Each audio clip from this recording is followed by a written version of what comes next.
and then I'll ask the first question, and then I'll mute myself, and then we'll just we'll have a cool conversation. And thanks again for doing this. Okay. So I'm wondering, how did you discover Star Trek, and what inspired you about Star Trek? Hang on a second. Stop that for a second. I just forgot to do something. I should have turned off my mail, because you're going to get, are you hearing my mail alerts? Actually, I'm not. Okay, well, I turned it off anyway, because it just, right as I was about to speak, it popped up. So Oh. Can we try that again? Sure. All right, here we go. All right, go ahead. Hit me again. How did you discover Star Trek, and what inspired you about it? How did I discover Star Trek, and what inspired me about it? I have been a Star Trek fan since I cannot remember a time when I was not a Star Trek fan. I grew up in the 1970s. I was a kid in the 1970s, so I watched the original series on afternoon reruns after school, and I got to watch the cartoon first run on Saturday mornings. I played with the Mego action figures, and I built the models, and I shot my friend's eyes out with that disc tracer gun thing that we bought. We used to play Star Trek at the playground, the big ball with the ladders and the slides. That was the Enterprise. So as far as what inspired me about it, that's a question that I get asked a lot, and the answer seems to shift the older I get. When I was a kid, it was a fun action adventure show. As I got older, I started to appreciate the layers of messaging and morality plays that were baked into various episodes. And I think what still inspires me today is the fact that, unlike a lot of modern fiction and science fiction, it's not all dystopia and negative. It's the overall theme of Star Trek is one of hope. It's one of potential. The underlying themes, I think, involve a lot of we are better than we were, we can be better than we are, and the journey is where all the great stories are told. I love that answer. And I love the idea of turning slides into the Enterprise and stuff like that. That's super cool. Yeah, we were pretty imaginative back in the 70s. So talk about Strange New Worlds. You heard about it and you were inspired to pick up a computer or pen and write a story. Talk about that. All right, so Strange New Worlds. Strange New Worlds was a writing contest that Simon & Schuster sponsored for ultimately 10 years on its first go. And Simon & Schuster is the current publisher of Star Trek novels, and they have been since 1979. I had been a reader of Star Trek novels dating back to childhood, and even the old James Blish episode adaptations and Alan Dean Foster's Enterprise logs and the various original books that came out between the late 70s and the early 80s. And I kept reading them as I grew older. So at that time, Simon & Schuster was publishing Star Trek novels on a fairly regular basis. And John Ordover, the editor there, came up with this idea of a contest for new writers, unpublished writers, people that had never published anything professionally before. They could submit their Star Trek stories, and they had to conform to a set of guidelines, and they had to follow certain rules and dictates, based upon the fact that the shows that were still in production. And they were read by a professional editor named Dean Wesley Smith, and the cream of the crop, so to speak, was selected as entries in the first ever Strange New Worlds anthology. So I applied for that contest. I submitted a story to that contest back in 1997, which sounds horrible when I say that out loud. And ultimately, they chose my story for that first collection, which was a surprise. To be honest, I had no aspirations of being picked, let alone where it led. I repeated the second and third year of the contest, at which point I had rendered myself ineligible to submit further stories to future contests. But the editor, John Ordover, offered me a contract to write a Star Trek novel. And that's where I've been doing pretty much ever since. And since you made yourself ineligible, and you were the first person to do that, my understanding is the award for that is named after you? It's kind of an unofficial thing. Kevin Lauderdale, who is himself a 3-time winner of the contest, coined the term Wardy. For anybody who submits 3 stories to Strange New Worlds, the trick there is the people who could submit to the stories of the contest, they could have no more than 2 professionally published short stories. So that's in any market. So anything like Asimov's or Analog or the Magazine of Science Fiction and Fantasy, those all count as professional credits, and so did Strange New World. So since I had never sold anything to any of those other markets, I kept submitting stories to Strange New Worlds and ended up with 3. So I ended up being the first person to do that. And lo and behold, Kevin, in his humor, decided to name that the Wardy. And I think there was a graphic picture of my head atop a trophy base or something for a while. But yeah, there's been several there. And in the years after, there were several people who managed to attain that goal. I lost track of them, actually. Well, I wish they were continuing to do Strange New Worlds, because it was really nice to see those type of stories done. I agree. When they announced it for the 50th anniversary back in 2016, I was excited about the revival. I was a champion for the contest long after I had rendered myself ineligible. And I have several friends who, sold stories in all of those subsequent volumes. I was a big fan of it. I lobbied for it. In fact, I lobbied to be the editor of the 2016 edition. I really wanted Dean Wesley. If he didn't want it, I wanted that job. They went in a different direction and outsourced a lot of that upfront reading. So I didn't get to read all of the entries. I got to read a subset of them and then help figure out some of the finalists. I ended up reading, I think, 10 or 12 stories and submitting my favorite 2 or 3, or the ones I thought were the best. And then other people were reading batches of them, and we all came together and decided on a final roster. I wish they would do it again. I wish they would have continued it. I don't know how the sales were for the 2016 edition, but if they ever decided to revive it again, I would be there in a heartbeat, lobbying for that editor job. I wish they would revive it, and I would love to well, anyway, it seems like the Star Trek novels are going in a slightly different direction, but we're not going to talk about that. I'm curious to know what you mean by that. So, well, you've worked with other Trek authors like David Mack to create a series of novels that are sort of separate from the TV shows, like Vanguard, for example. Could you talk a bit about how that process worked? So developing novels that are Star Trek, but not based on Star Trek TV shows. That was something that began as an experiment back in the late 90s. Again, John Ordover, at that time, one of the editors at Pocket Books, he convinced what was then called Viacom Licensing to greenlight a concept for a novel series that was not based on one of the existing shows. Like at that time, it was Next Generation and DS9 and Voyager, or the original series for that matter. But he wanted something that did not tie directly to one of the shows, with new characters, a new ship, new situations that would not necessarily be bound so much by on-screen events.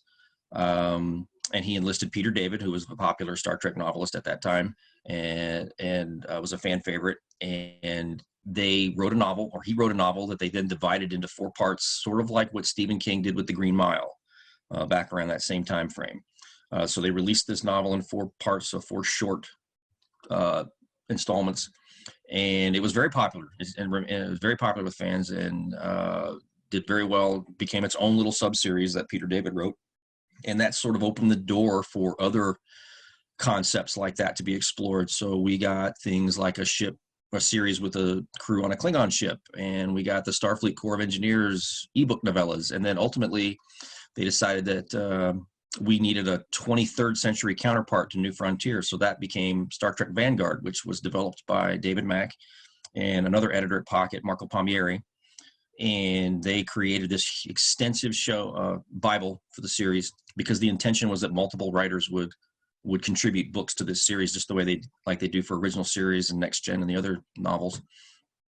So David Mack wrote the first novel and kind of set it up so that my writing partner and I, Kevin Dilmore, could write the second book. So we took the series Bible, we took Dave's manuscript for book 1, we developed a plot line to draw the story forward. When Marco got that manuscript back and Dave got to read it, Dave lobbied to be the writer of the third book. So it quickly became a game of one-upmanship between Dave and Kevin and myself, where we just kind of batted this ball back and forth across the net at each other to try to one-up each other. And instead of it being a series where multiple authors contributed, Marco decided that it would just be a back and forth between Dave and Kevin and myself.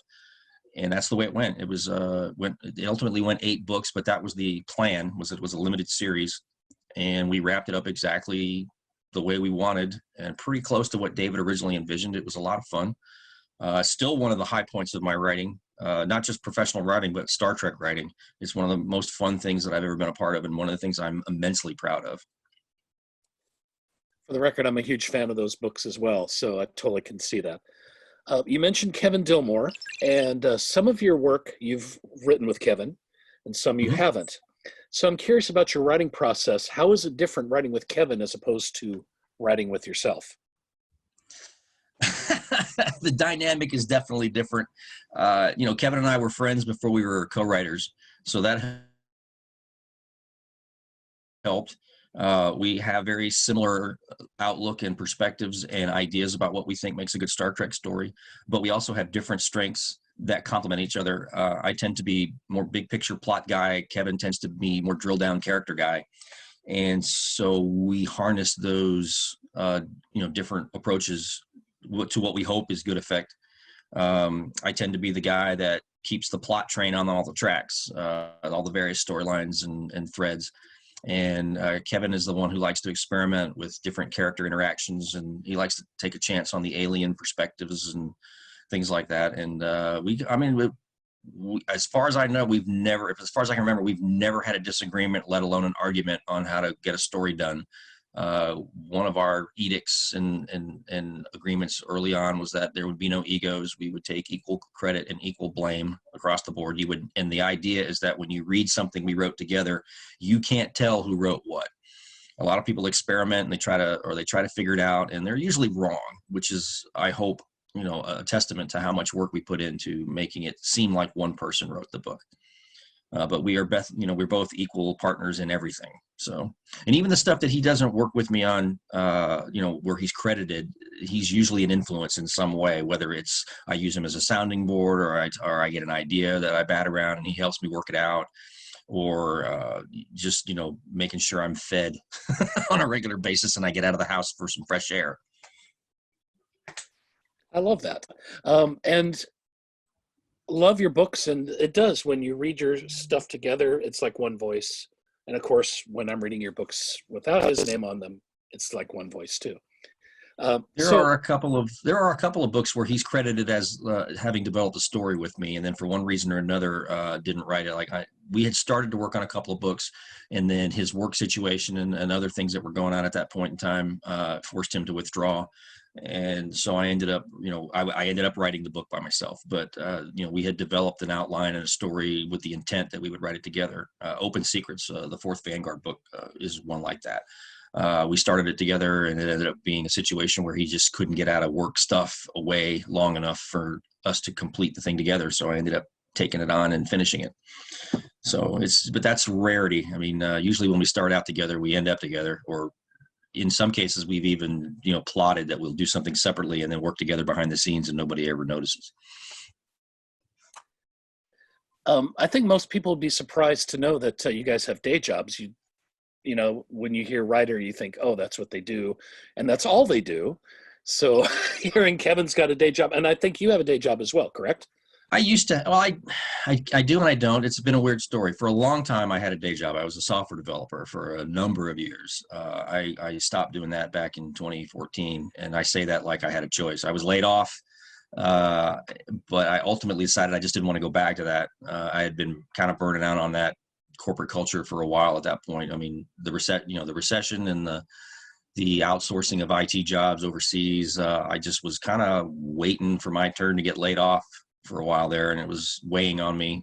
So I ultimately didn't enjoy what I was doing. So when the time came to change, career paths, it was my wife's idea that I write full time. Try it for a couple of years and see how I like it, or try it for a year or so and see how I like it. That was 6 years ago. And for the most part, I've stuck with it. I did take one contract job writing for the Army for not quite a year. That got me out of the house for a while, but otherwise I've been writing full time. As a full-time writer, that's my sole source of income since 2014. But only recently did I take another consulting job where I'm actually consulting with CBS on Star Trek stuff, expanded universe materials and various other projects that aren't related directly to the TV shows. So they're keeping me busy, and there's a lot of Star Trek going on in my world. And Kevin, yeah, he works full-time for Hallmark. He's a senior writer for Hallmark Cards. So he writes everything from marketing copy to cards to storybooks, gift books, scripts for TV spots, and even, I think, a short film or two. Can you talk about what you're doing for CBS? I'm basically kind of a in-between guy, a liaison between John Van Sitters at CBS Consumer Products, which has been since renamed to Global Franchise Management. So basically their mission is to expand Star Trek's brand into other spaces that are not tied directly to film or television. So theme park attractions, museum exhibits, traveling shows, and expanded media like books, comics, games, and other interactive experiences. So anything that has a storyline or a narrative attached to it, particularly if it involves the newer shows like Discovery and Picard, I get roped in at some point to review the storylines and look for opportunities for licensing partners to develop tie-in products like books or comics or game scenarios. That role kind of fluctuates based on how John feels like employing me from day to day. Sometimes I might read a script for a video game one day. I have been doing some review and approval work for IDW Publishing and their line of Star Trek comics. I don't necessarily develop storylines with them, but I do weigh in on story concepts and offer suggestions on how they can make it more Star Trek-like or better tie into whatever it is they're spinning out for them. It's been a very interesting year. Like I said, it's interesting to see how the sausage is made on any number of levels, but it's, I wouldn't trade the job, and I'll guard it with my life until I die. So that actually sounds pretty awesome. It's a weird job. I have a hard time explaining it to grownups. What do I do? Yeah. How difficult is it to write in the various character voices, especially because they're already, they're established characters? How hard is it to write in the different characters' voices? It depends. It depends on the show.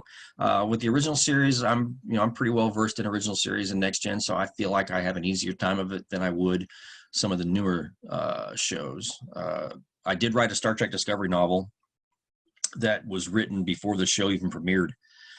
So finding the right voices for those characters was a little difficult because when I started, definitely when I had outlined my story, but before I actually really got going on the writing, they had not even cast Jason Isaacs as Captain Lorca for Discovery. So, and my book focused on him in an area about 10 years before the show started. So I had no idea what he was going to do with the role. I didn't know how he was going to play the character, whether it was going to be with an accent, because he's British. Is he going to play him as a Brit? Is he going to play him some other way? And I didn't know until I was about a third of the way into my book that he was going to play him as a kind of a Southern drawl guy, kind of not quite D. Kelly, but still with that noticeable Southern accent and mannerisms and turns of phrase. So I had to go back in and revise my manuscript and accordingly to better suit Jason Isaacs in that role. I knew about Michelle Yeoh, but not Jason Isaacs. It was an interesting development and gestation process for that novel because I'm writing it at the same time that the showrunners and the writers in the room are figuring out what they want to do with the characters. So it was a lot of back and forth, but thankfully Kirsten Beyer was my point of contact in the writer's room, and she shepherded me through the process. And, I love her like my sister. So it was an easy process on that front, thanks to her. That's so cool. And the novel was great, by the way. You wouldn't have known you hadn't watched the show. Yeah. I faked it pretty well. I got to read the scripts. That was it. So. With all the Star Trek series out there now, what is your favorite and what is your favorite episode of that series? What is my favorite series and my favorite episode? I'm still a diehard original series fan. That's my number one show. That's the one I grew up with. That's the one I think of first when someone says Star Trek. My background might be a clue.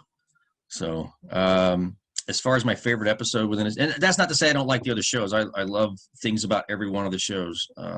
There are favorite episodes across all of them and ones that I that I probably am happy never to see again. And that includes the original series. And The Children Shall Lead. I'm never watching you ever again.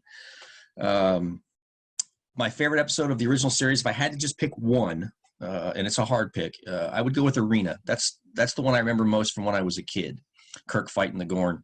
And back when I was 8, it was a simple adventure story with him fighting the big bad alien. But, as with a lot of original series episodes, there are a number of things baked into that storyline that still work today, even if you set aside limited budgets and limited production values and what they could get away with that, what they had at that time. It's still a great, fun story, and one I would recommend if someone is new to Star Trek. Heading out to Eden. Hey, brother. I mean, that's not the worst of the bunch. And The Children Shall Lead is my absolute, I hate that episode with a fiery passion. So I don't know why. I can't stand it. Mine's Requiem for Methuselah. Oh, wow. Really? I can't stand that one. I like the premise of it is more so than the execution. That's a common refrain with me through like a lot of the third season episodes, is that I love the idea. The setup is awesome, but you could tell they were working with almost no money, and they knew they were going to get canceled. So there was just sort of an inevitability to the process. And Requiem, I think, is right in there because it was one of the later season episodes. But I love the idea of the character that they introduced, what they could get away with on that budget. It just shortchanged him, I think. I would have loved to have seen him revisited somehow. I agree with you 100%. Great idea, lousy execution. That's the third season in a nutshell for a lot of episodes. Who are your top 2 favorite Star Trek characters? My favorite Star Trek characters. My 2 favorite Star Trek. That's always a hard question because it changes. Kirk is probably my favorite as a childhood hero for the kid that never grew up. But as far as favorites, wow, that's a long list of potential candidates. I love everything from Picard to guest characters like Gary Seven. I love the EMH and Captain Proton are my 2 favorite things about Star Trek Voyager. So that's a weird question. I don't know. I guess I'll go with Kirk and Picard just as an easy out there. I tend to gravitate toward the leadership roles in whichever series I'm watching. So I don't know if that's a military throwback thing or what, but in some ways, I think Picard is a much more fully realized character than Kirk was. I'm sure a lot of that is due to the material that Patrick Stewart was given versus what William Shatner had to work with a lot of the time, but that's not the actor's fault. I don't know. I'll stick with Kirk and Picard for now. Come back to me in about an hour. I'll change my mind. So you have a captain complex. I like it. I think I do. I think I have a captain complex. Yeah, that sounds right. We'll go with that. What do you see as the future of Star Trek now that Discovery and Picard have opened the franchise to a new generation of fans? What do I see as the future of Star Trek? I think what I love most about Star Trek is that there's no one answer to what makes a good Star Trek story. I think we've proven by now that the setup is robust enough that it can accommodate a variety of storytelling approaches. I think as long as the ultimate, like we talked about at the beginning of the interview, if we talk about the underlying theme of hope and that we're going to do better and we can be better, regardless of the circumstances we face, I think that's Star Trek's main through line. How you get there and the trials that the characters face to get there is going to change and vary based on how we decide to use the show as a lens for looking at current affairs and current events. But that to me has always been Star Trek's strength, is it adapts to the time in which the stories are told. A lot of people don't seem to grasp that was the intent, is that it was a vehicle for looking at us. And so we change, the show has to change. That's my take on it. And that is a fantastic take. Thank you very much. So now this is the essay portion of the interview. As opposed to my short bullet answers that I've been giving to this point. Would you do the Space the Final Frontier for me? I will give it a shot. And then now, do you want We're No Man or We're No One? Which do you care for? Well, we'll do the no one if that's doable for you. As long as I don't do it by muscle. Well, no, hang on. Do you want 5-year mission or ongoing mission? You know, it's, Let's do ongoing. I was gonna say my muscle memory is gonna make me say the old way. I can tell already. Well, right, whatever you feel comfortable with, go for it. I'll give it a shot. Okay. Space, the final frontier. These are the voyages of the Starship Enterprise. Its continuing mission to seek out strange new. I screwed it up. Cut. All right, I'm gonna try again. Here we go. Space, the final frontier. These are the voyages of the Starship Enterprise. Its continuing mission to explore strange new worlds, to seek out new life and new civilizations, to boldly go where no one has gone before. Well, you did it great that time. I don't know what happened the first time. My brain hiccuped. So, can you give me a live long and prosper? You cut out on me there. Can you say what you said again? Oh, can you give me a live long and prosper? Live long and prosper. That's perfect. Okay. Are you? Oh, I'm still here. Okay. Hello? Yeah. No, I'm here. You here? Okay. I'm here. All right. We're gonna stop the recording.